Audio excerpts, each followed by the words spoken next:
The case of the peacock's feather and quat. The case of the peacock's feather and quat. It was a cold and foggy night in London when I received a visit from an old acquaintance, Mr. Henry Baker. Mr. Baker was a timid and nervous man, and I could tell from the moment he stepped into my sitting room that he was troubled by something. "Mr. Holmes, I need your help," he said, wringing his hands. "Something very valuable has been stolen from me, and I don't know who could have taken it. And quat." "Calm yourself, Mr. Baker," I said, gesturing for him to take a seat. "Tell me everything from the beginning. And quat." Mr. Baker took a deep breath and began his tale. "I am a collector of rare and exotic items, Mr. Holmes. One of my prized possessions is a peacock's feather, dyed a deep shade of purple and encrusted with diamonds. It is worth a small fortune, and I keep it locked away in a safe in my study. Yesterday, I received a letter from an old friend, inviting me to a dinner party at his house. I had not seen him in many years, and I was excited at the prospect of catching up with him. I left my house at 6 o'clock in the evening and did not return until late that night. When I arrived home,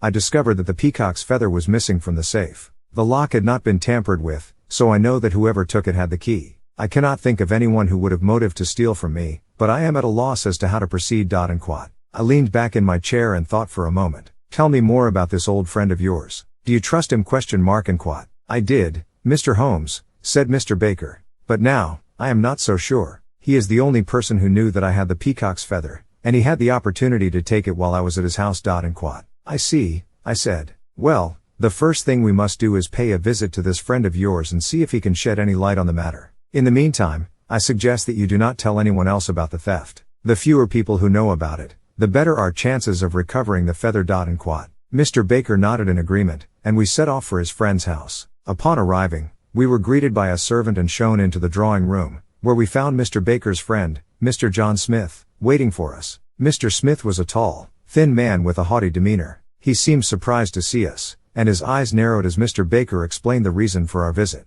"I cannot believe that you would accuse me of such a thing, Henry," he said. "I have known you for many years, and I would never steal from you. And quat. Then you have no objection to us searching your house?"